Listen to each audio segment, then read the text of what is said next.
Bonjour, Monsieur le ministre. Je suis Ténembe Ousmane du Nord-Sud Quotidien.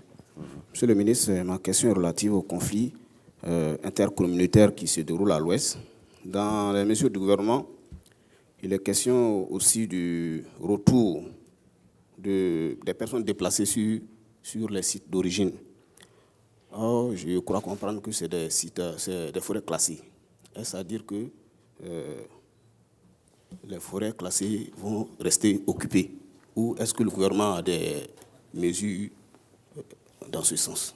Il y a deux choses qui sont préalables au retour.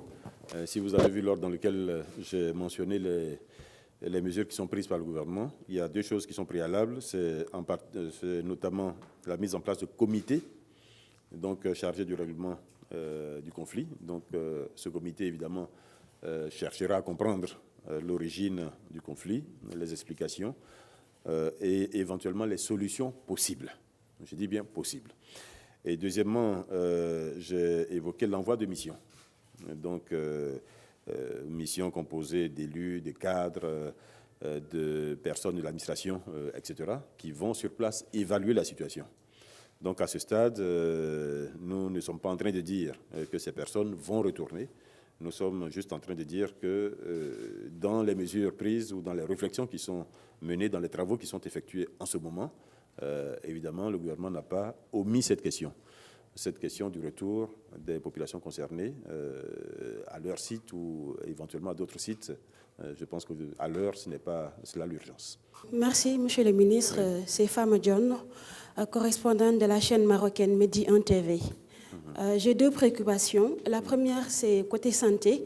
La santé. Oui. Les médicaments de la rue font perdre des milliards chaque année à la Côte d'Ivoire. Alors, je voudrais savoir quel mécanisme avez-vous mis en place pour lutter contre ce phénomène. La deuxième question, et c'est par rapport aux microbes. Voilà. Donc, les microbes qui sévissent en Côte d'Ivoire, est-ce qu'il y a des mesures qui ont été prises pour faire face à cela? Merci beaucoup.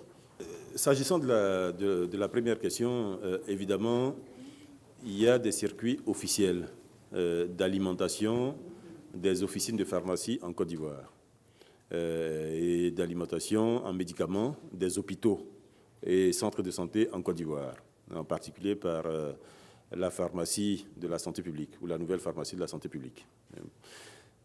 Donc, évidemment, toute autre vente en dehors de ces circuits officiels sont des ventes illégales.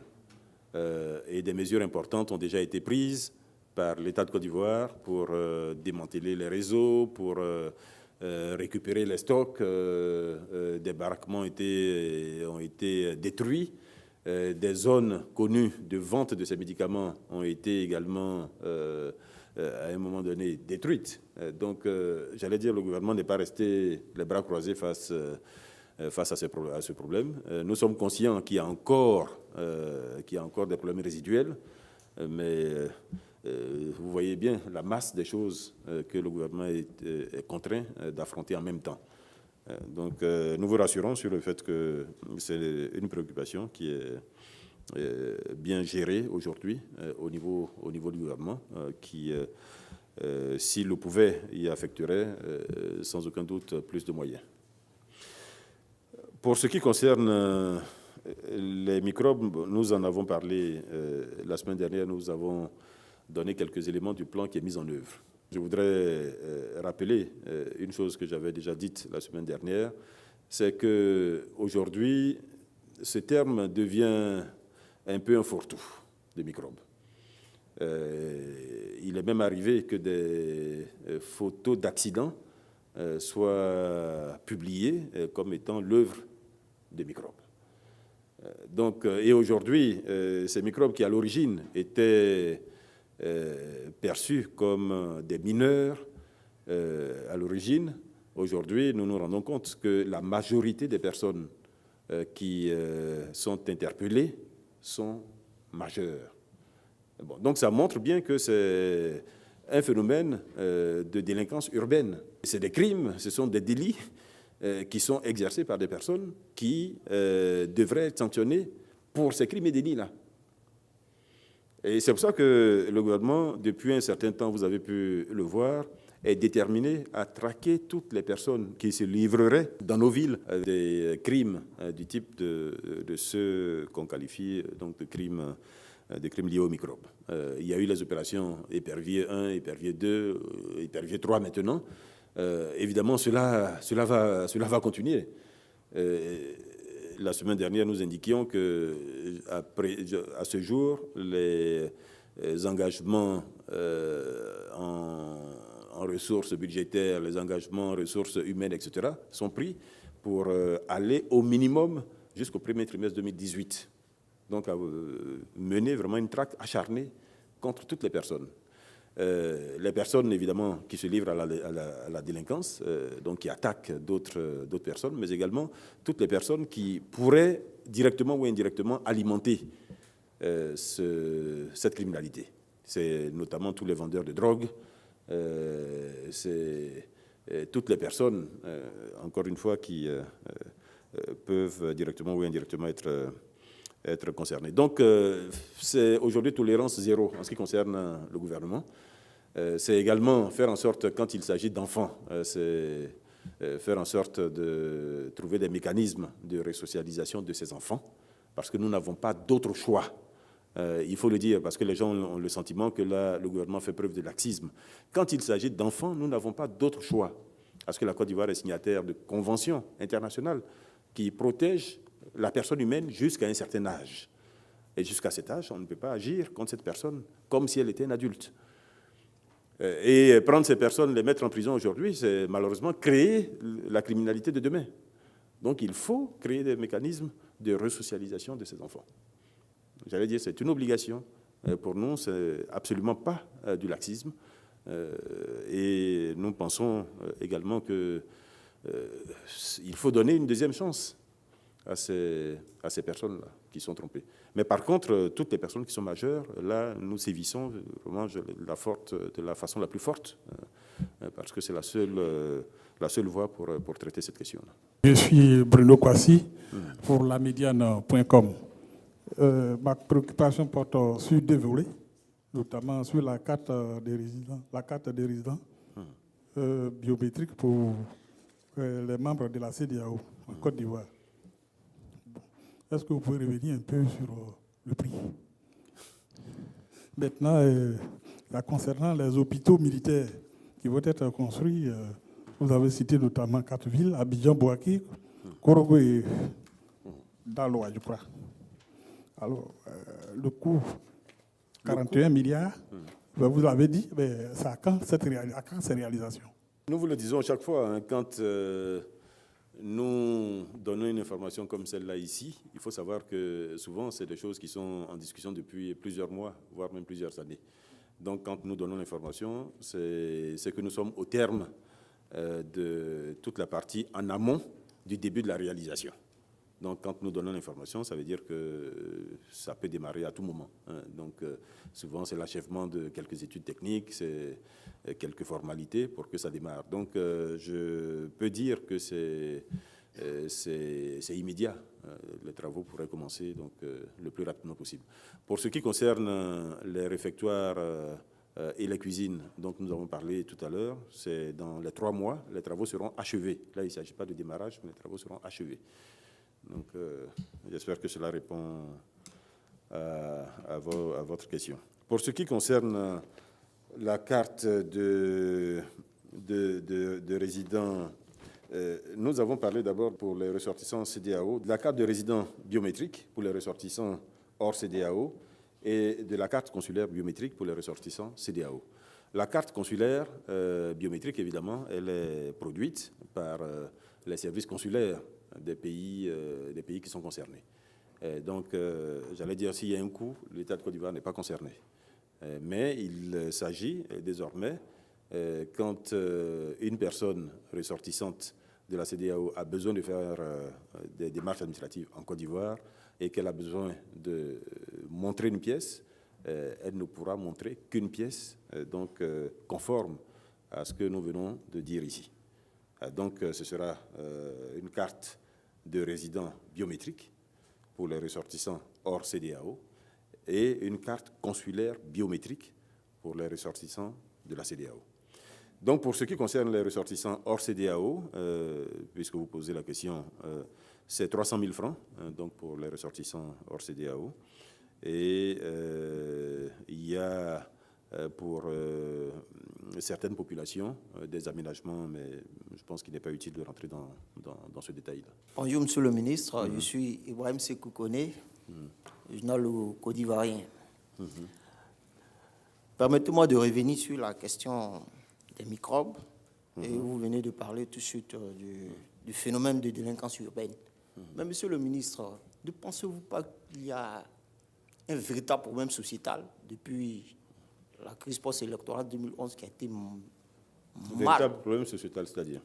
Oui, au niveau de la jeunesse. Parce que le constat, il est général. Il est général. Il y a un mécontentement général au niveau de la population. Ne pensez-vous pas que ceci est... Mécontentement lié à quoi? Non, mécontentement lié, je le dis. J'ai posé cette question pour vous permettre justement de préciser votre pensée. Nous ne sommes pas naïfs et nous n'avons jamais pensé qu'au lendemain de la crise post-électorale que notre pays a connue, tout allait se résoudre du jour au lendemain. Il faut savoir que notre pays est en crise pratiquement depuis les années 95. Entre 2000 et 2010, la crise a été peut-être plus forte notamment en 2002, plus forte notamment en 2004, encore plus forte peut-être en 2010, après l'élection. Mais voyez, tout ça, évidemment, laisse des traces dans une population. Tout ça laisse des traces dans une population. Et nous sommes bien conscients, au sortir de la crise en 2011, qu'il fallait attaquer ces problèmes-là avec vigueur. Et c'est ce que le gouvernement a toujours fait. C'est ce que le chef de l'État a toujours fait. Vous prenez les premières priorités qui ont été assignées au gouvernement dès 2011-2012, vous allez voir qu'il y avait déjà les aspects réconciliation, n'est-ce pas? Les aspects sécurité, retour de la sécurité, c'est un indicateur que nous avons suivi ici pratiquement mois par mois, jusqu'à ce qu'on arrête d'en parler. Donc, pour vous dire que ce sont des préoccupations qu'on essaie de gérer de la meilleure façon. On savait toutes les difficultés qu'il y avait par rapport à la jeunesse. C'est pour ça que l'école a été rendue gratuite, pour permettre aux enfants d'aller à l'école.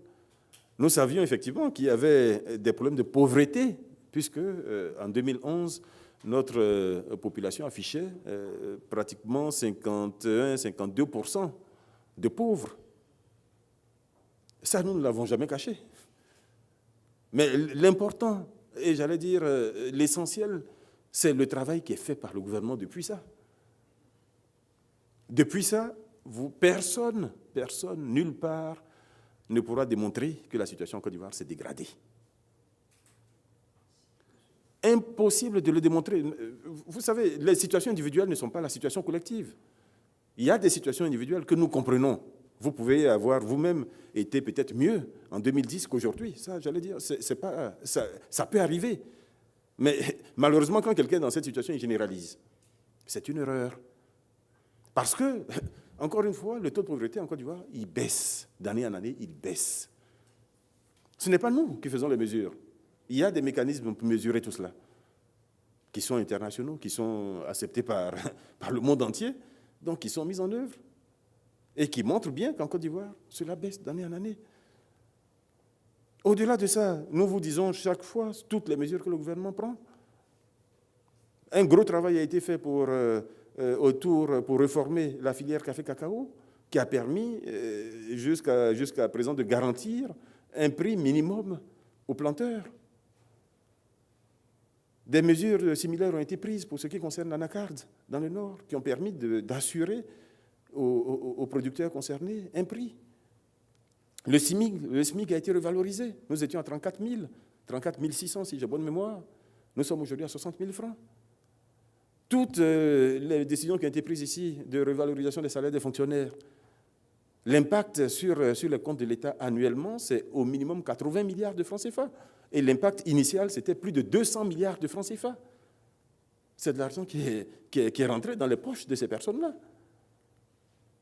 Quand on a payé le cacao jusqu'à 1100 francs, cela a créé évidemment des ressources très importantes pour toutes les personnes concernées, productrices de cacao, de café. Nous sommes en train de mettre en place la couverture maladie universelle pour permettre justement à ceux qui ont encore moins de moyens de pouvoir se prendre en charge au niveau de la santé. Nous avons mis en place les filets sociaux qui ont permis d'apporter une aide à certaines catégories de personnes. Mais quand vous avez 51% de pauvres, malheureusement, avec des ressources qui sont celles d'un pays en voie de développement, vous ne pouvez pas régler tous ces problèmes en même temps. Je vous vois hocher de la tête, mais malheureusement, quand vous avez 50% de pauvres, de personnes, en guillemets, mesurées pauvres dans un pays, vous ne pouvez pas, avec les ressources que nous avons d'un pays en voie de développement, vous ne pouvez pas traiter toutes ces questions en même temps. Je regrette de le dire. Et je suis peiné même quand je le dis. Mais l'important, c'est d'où nous venons et où est-ce que nous allons. Et soyez objectifs dans cette lecture-là. Et vous verrez que chaque mois, chaque année, les choses s'arrangent, les choses s'améliorent, les choses s'améliorent, les choses s'améliorent. C'est comme ça que tous les pays aujourd'hui qui sont émergents, tous les pays qui sont développés, etc., c'est comme ça qu'ils sont construits. Ça ne s'est jamais fait du jour au lendemain. Jamais. Il n'y a aucun pays qui multiplie par 10 du jour au lendemain. La Chine, aujourd'hui, est arrivée à ce niveau, mais après 30 ans de progression, j'allais dire palier par palier, nous avons tous assisté à cela. Tous les pays aujourd'hui qui sont émergents, ils ont fonctionné de cette façon-là. Pour être émergent, il faut chaque année construire de la richesse. C'est pour ça que le gouvernement fait tout pour être au minimum à 7, 8%, voire même 9% de taux de croissance annuel. Il faut au minimum être en paix et en sécurité. C'est pour ça là aussi que le gouvernement fait tout ce qu'il peut pour que nous soyons en paix et que nous soyons en sécurité. Malgré tous les vents contraires qu'il y a et que vous connaissez. Parce que tout cela est fait malheureusement pour retarder notre pays. Et tout cela contribue malheureusement aux difficultés dont vous parlez. Si tout ça n'était pas fait, peut-être que nous ne serions pas en train de dire 8,3%, nous serions peut-être en train de dire 10%. Mais nous tenons compte de tous ces vents contraires-là. Parce que c'est tout ça qui fait une gestion responsable dans un pays aussi. Donc nous entendons ce que vous dites, mais je peux assurer que le gouvernement fait tout ce qu'il peut. Et encore une fois, je le répète, avec les moyens d'un pays en voie de développement. Nous ne sommes pas un pays riche. Nous ne sommes pas un pays développé. Nous avons dit tout à l'heure que 80% au moins du budget de l'État vient de ressources internes. Même quand nous allons nous endetter pour la différence que tous les pays au monde font, nous entendons ici des critiques. Nous entendons ici des critiques, alors que tous les pays au monde le font. Mais tout cela permet justement de continuer à améliorer la condition de vie des Ivoiriens. Donc ce sont des choses que nous entendons. La délinquance, j'allais dire, je n'ai pas envie de la banaliser, hein, de donner l'impression que partout, de toutes les façons, vous allez, dans tous les pays du monde, ça se passe comme ça, et puis donner l'impression que nous acceptons, que nous validons et que nous passons. Non. Mais allez en Inde, allez au Brésil, dans les favelas. Pourtant, ces pays-là, ils sont devant nous, et ils sont déjà émergents. Allez en Afrique du Sud. Allez en Afrique du Sud. Le pays africain où il y a le plus de délinquants, c'est l'Afrique du Sud. Mais, j'allais dire ici, dès qu'il y a quelque chose qui n'est pas... On pense tout de suite que c'est parce que l'État n'a pas fait son travail que... Non, l'État fait tout ce qu'il peut. Mais l'État seul ne peut pas tout résoudre non plus. Il faut la population. Il faut la population. Donc, vous-même, soyez convaincus de ce que fait l'État. Soyez objectifs dans votre lecture. J'insiste là-dessus, soyez objectifs dans la lecture que vous faites de l'action de l'État. Et puis, communiquez de cette façon vis-à-vis des populations. Vous communiquez de cette façon vers les populations. Vous allez voir que, progressivement, peut-être que ce message sera entendu, que chacun verra que les choses se font petit à petit. Les choses se font petit à petit. Et si on continue comme ça sur cette lancée, dans quelques années, évidemment, les choses vont changer. Mais dans tous les pays du monde, c'est comme ça, c'est petit à petit. On ne change pas du jour au lendemain. Même le chômage, quand on en parle, on voit des sourires en coin. Mais la vérité, c'est celle-là. Quand nous disons qu'il y a eu 2 millions de créations d'emplois, c'est vrai, il y a eu 2 millions de créations d'emplois. Mais en 2011, il y avait pratiquement 5 à 6 millions de demandeurs d'emploi. Il y avait 5 à 6 millions de demandeurs d'emploi. Aucun pays au monde n'absorbe tout ça, comme ça, en une fois. Puisque cette création d'emplois, elle vient de quoi? Elle vient du secteur privé, principalement. Au cas où vous ne le sauriez pas, toute la fonction publique en Côte d'Ivoire, c'est 200 000 personnes. C'est 200 000 personnes. Donc, la création d'emplois, elle vient du secteur privé. Et le secteur privé, pour investir, pour créer des emplois, pour créer de la richesse, il lui faut la paix, il lui faut la sécurité, il lui faut un environnement qui soit attractif. La Côte d'Ivoire a créé cet environnement attractif. La paix, la sécurité, j'allais dire, le gouvernement fait tout ce qu'il peut, mais il ne résout pas tout. Donc, quand vous prenez 2 millions de créations d'emplois sur 6 millions, mais il y a encore 4 millions de créations d'emplois, ou 4 millions de personnes qui n'ont pas d'emploi. Mais ces 4 millions, on les entend. Mais si on n'a pas la paix et la sécurité pour continuer à créer des emplois, jusqu'à ce qu'on arrive peut-être à 2 millions ou à 3 millions, évidemment, ce que vous dites aura c'est vrai, c'est de la vérité, mais ce n'est pas conforme aux efforts qui sont faits. Les efforts sont là. Nous venons de très loin. Chaque année, nous allons continuer à baisser le nombre de chômeurs. Nous allons continuer à baisser le taux de pauvreté sans aucun doute, malgré tous les vents contraires. Vous savez, quand on prend une mesure comme le plafonnement des loyers, il faut savoir qu'une mesure comme celle-là, elle a fait l'objet de longs débats, des loyers et des cautions. De longs débats, tout simplement parce que le parti au pouvoir ici, en Côte d'Ivoire aujourd'hui, c'est un parti libéral. Donc il aurait pu dire, écoutez, ça c'est des mesures qui sont socialistes, je ne prends pas ce type de mesures. Mais ces mesures ont été prises par le gouvernement. Malgré les contestations qui pouvaient venir de tous ceux qui aujourd'hui investissent dans l'immobilier et qui veulent rentabiliser leur investissement. Donc ils ne comprennent pas qu'on vienne freiner leur capacité à s'enrichir. Mais malgré tout cela, le gouvernement a pris des mesures, a pris des décisions. Monsieur le ministre, oui. Dans cette pratique-là, il y a des problèmes. Mais je ne nie pas qu'il y a des problèmes. La mesure vient d'être prise. Elle va s'imposer progressivement. Elle va s'imposer progressivement. Mais quand on décide quelque chose, n'imaginez pas que le lendemain, c'est fini, c'est résolu.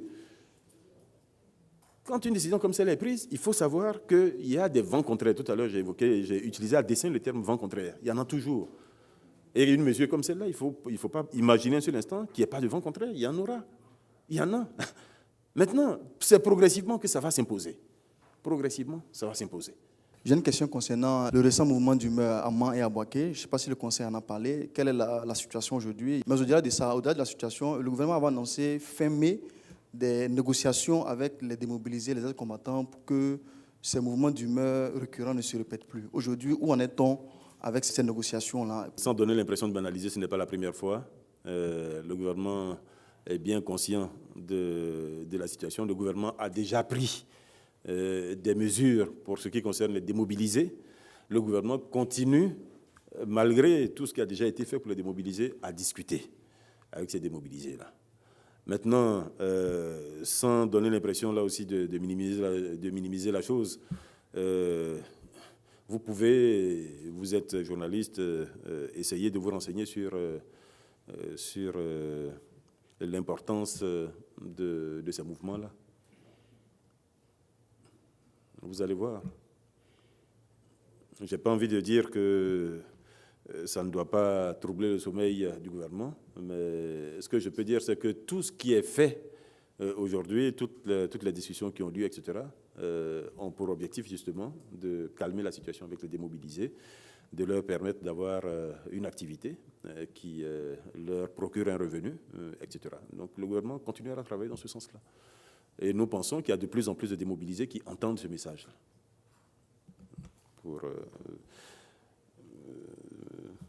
Autre question? Mais pour revenir quand même sur, sur la création d'emplois. Pour revenir sur la création d'emplois. Aujourd'hui, je vous donne deux, trois indicateurs. Et essayez de voir les créations d'emplois générées par ces secteurs-là. Regardez le secteur de la construction dans la ville d'Abidjan. Prenez votre voiture ou prenez le moyen de transport en commun et puis essayez de sortir un peu de votre cadre habituel de vie pour voir un peu dans la ville d'Abidjan. Et c'est des travaux qui sont réalisés par des privés.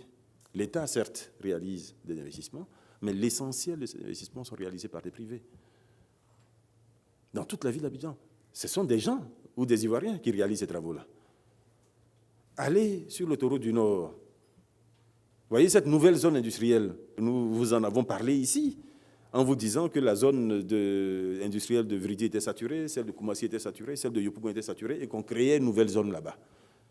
L'annonce a été faite ici. Depuis, allez là-bas et puis regardez le nombre d'unités industrielles qui s'implantent. Ce n'est pas des dessins sur un papier. C'est des unités qui, premièrement, emploient du monde pour se construire, et ensuite emploient du monde pour être exploité. On prend un exemple banal comme les hôtels dans la ville d'Abidjan. Il y en avait... Moi, je n'ai pas envie de répéter des phrases, mais voyez vous-même, objectivement, l'évolution qu'il y a eu. Tous ces nouveaux hôtels, ce n'est pas des dessins sur papier. Ils ont été construits, ils existent, ils fonctionnent. Prenez le transport aérien. Quand on sortait de la crise, nous étions à 900 000 passagers à l'aéroport d'Abidjan. Nous sommes aujourd'hui à 2 millions de passagers. Quand vous passez de 900 000 à 2 millions de passagers, il faut traiter ces passagers-là. Tous les travaux qui sont faits au niveau de l'État, construction de routes, ponts, par-ci, par-là, ils sont faits par qui? Par des Ivoiriens, par des populations vivant en Côte d'Ivoire. Ce qu'on veut dire, c'est que notre économie n'est pas du tout à l'arrêt. Certaines personnes vous feront toute une litanie sur les difficultés. Oui, il y a des difficultés, comme dans tous les pays. Désolé de le dire de cette façon, il y a des difficultés comme dans tous les pays, y compris dans les pays riches, y compris dans les pays dits riches. Le budget de l'État, en 2011, il était autour de 3 000 milliards de francs CFA, exactement 2 800 milliards de francs CFA. Aujourd'hui, nous avons parlé de 6 700 milliards de francs CFA. Rien que le poste rien que le poste salaire, je n'ai pas le montant avant, mais le poste qui a eu, parmi les postes fixes, puisque au niveau du service de la dette, il y a une baisse, au niveau des investissements, je vous indiquais qu'il y a une augmentation qui est relativement forte, mais l'autre poste qui a le plus augmenté, c'est les charges de personnel. Et les charges de personnel, c'est quoi? C'est tous les ajustements qui sont faits annuellement au niveau des fonctionnaires. Imposés ou pas, j'allais dire, c'est tout ce qui a été fait depuis 2011. Et quand vous regardez, c'est pratiquement, je n'ai pas le chiffre en tête, mais c'est entre 400 et 600 milliards de francs CFA d'accroissement de la masse salariale qui est payée en Côte d'Ivoire.